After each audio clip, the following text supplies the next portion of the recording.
सुखी और स्वस्थ जीवन आपको सबसे बड़ी खुशी देता है और आपको इस दुनिया का सबसे खुश इंसान भी बनाता है। आज की कहानी जो मैं आपको बताने जा रहा हूँ, इसमें पूरी दुनिया का ज्ञान समाया हुआ है और इसके साथ ही इसमें सभी समस्याओं का समाधान भी है। इसलिए इस कहानी को अंत तक जरूर देखें। बहुत समय पहले की बात है, एक छोटे से शहर में एक बहुत ही अमीर सेठ रहता था। उस सेठ के पास किसी चीज की कोई कमी नहीं थी। उसने अपने जीवन में बहुत से बड़े मुकाम हासिल किए थे। जिस भी शहर में वह व्यापार करने जाता था, वहां उसे सफलता मिलती थी। उसने अपनी जिंदगी में कभी हार नहीं देखी थी। उसका व्यापार भी बहुत अच्छे से चल रहा था। उसके पिता ने उसे 4 ऐसी बातें बताई थीं, जिन्हें वह नियमित रूप से मानता था और उन्हीं बातों की वजह से उसका जीवन बहुत सुखमय और सफल था। बहुत समय बीत गया और अब वह सेठ काफी बूढ़ा हो गया। अब उसे ऐसा लगने लगा कि उसकी मृत्यु निकट है। वह जानता था कि उसका बेटा बहुत भोला और मासूम है। उसे अभी दुनियादारी की समझ नहीं है। इसलिए उसने अपने बेटे को अपने पास बुलाया और कहा, बेटा, मैंने अपने पिता से 4 बातें सीखी थीं और मैंने उन्हें अपनी जिंदगी में अपनाया।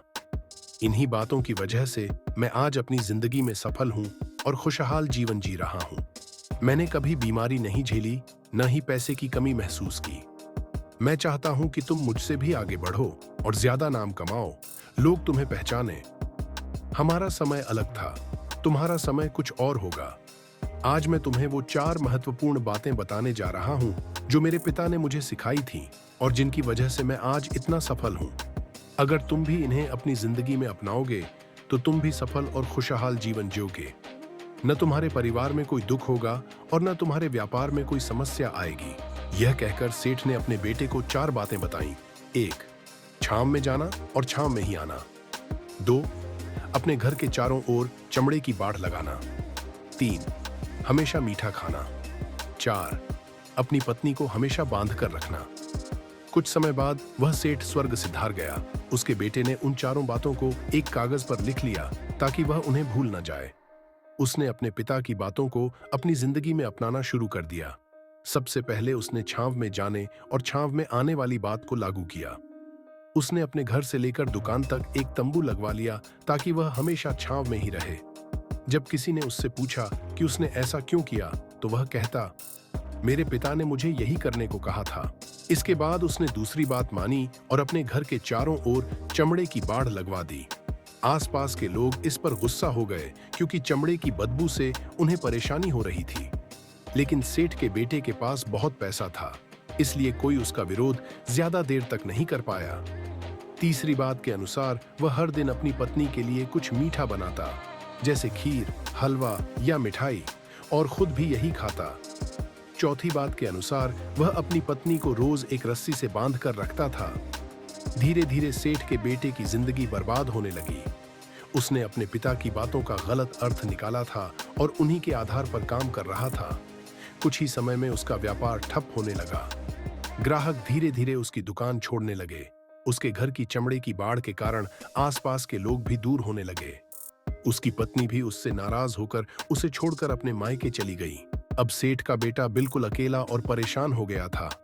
उसे समझ नहीं आ रहा था कि उसके जीवन में ये सब क्यों हो रहा है। वह अपने पिता को कोसता और कहता, आपकी 4 बातों ने मेरी जिंदगी बर्बाद कर दी।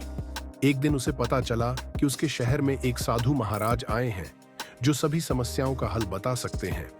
सेठ का बेटा तुरंत साधु के पास गया और उनकी चरणों में गिरकर रोने लगा। उसने सारी बातें साधु को बताईं और कहा, मेरे पिता ने मुझे गलत सिखाया और आज मैं इस स्थिति में हूं। साधु महाराज ने उसकी बातें सुनी और बोले, तुम्हारे पिता ने तुम्हें दुनिया का सबसे बड़ा ज्ञान दिया, लेकिन तुम उसे समझ नहीं पाए। उनका मतलब था कि सूरज उगने से पहले दुकान पर पहुंचो और सूरज डूबने के बाद घर आओ। इससे तुम्हें अपने काम में ज्यादा समय मिलेगा और तुम अपने व्यापार में सफल हो पाओगे। यह सुनकर सेठ का बेटा जोर जोर से रोने लगा और कहा, गुरुजी, मैंने अपने पिता की बातों का गलत अर्थ निकाला। अब मेरी पूरी जिंदगी बर्बाद हो गई है। इस प्रकार सेठ का बेटा समझ गया कि उसने कितनी बड़ी गलती की थी। अब वह अपनी गलतियों को सुधारने के लिए तैयार था। गुरु ने उसे दूसरे बिंदु का अर्थ समझाते हुए कहा, तेरे पिता ने जो कहा कि चमड़े की बाड़ लगवाओ, उसका अर्थ था कि तुम्हारे घर में एक कुत्ता या बिल्ली रखो। जब तुम घर में कुत्ता या बिल्ली रखते हो तो वे तुम्हारे घर की रक्षा करते हैं, जैसे चमड़े की दीवार सुरक्षा करती है। लेकिन तुमने इसका गलत अर्थ निकाल लिया और असली चमड़े की दीवार खड़ी कर दी, जिससे बुरी गंध फैलने लगी और तुम्हारे आसपास के लोग परेशान हो गए। यह सुनकर सेठ का बेटा बहुत शर्मिंदा हो गया और रोने लगा, हे गुरु, मैं कितना बड़ा मूर्ख हूँ। मैंने अपने पिता के इस दूसरे बिंदु का भी गलत अर्थ निकाला। गुरु ने फिर तीसरे बिंदु की व्याख्या करते हुए कहा, तेरे पिता ने जो कहा कि हमेशा मीठा खाओ, इसका अर्थ था कि हमेशा मधुरता से बोलो, लोगों से विनम्रता और प्रेम पूर्वक बात करो। जब तुम मीठे शब्दों का उपयोग करोगे तो लोग तुम्हारे पास आकर्षित होंगे और तुम्हारे काम में प्रगति होगी। लेकिन तुमने इसका भी गलत मतलब निकाल लिया और हर दिन मीठा खाना शुरू कर दिया, जिससे तुम्हारा स्वास्थ्य बिगड़ गया।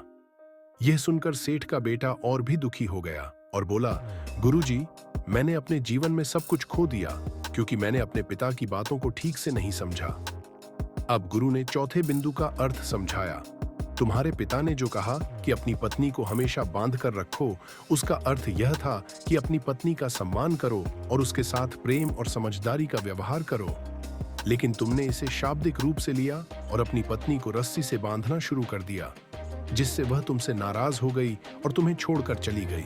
यह सुनते ही सेठ का बेटा फूट फूट कर रोने लगा और बोला, गुरुजी, मैंने अपने पिता की सारी बातों का गलत मतलब निकाल लिया और आज मैं इस हालत में हूँ।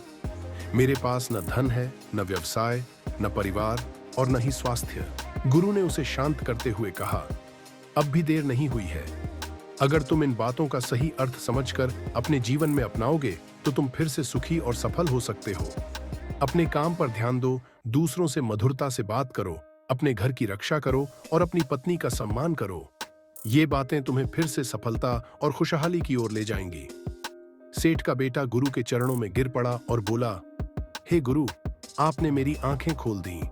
अब मैं अपने जीवन में इन बातों का सही अर्थ समझकर उनका पालन करूंगा। इसके बाद सेठ का बेटा अपने घर लौटा और अपने पिता की सिखाई हुई बातों का सही अर्थ समझकर जीवन में उतारने लगा। धीरे धीरे उसका व्यवसाय फिर से उठने लगा, उसके रिश्ते सुधरने लगे और उसकी सेहत भी बेहतर हो गई। उसने अपनी गलतियों से सीखा और फिर से सफलता की ऊंचाइयों को छूने लगा। अब वह जानता था कि ज्ञान का सही अर्थ समझना और उसे सही ढंग से लागू करना ही असली सफलता की कुंजी है। मोरल: हमारे जीवन में हमें जो शिक्षा दी जाती है उसे सही तरीके से समझना और उसे सही ढंग से अपने जीवन में लागू करना ही हमें असली सफलता दिला सकता है। केवल शाब्दिक अर्थ समझने से कई बार हम भटक सकते हैं, इसलिए गहरी समझ जरूरी है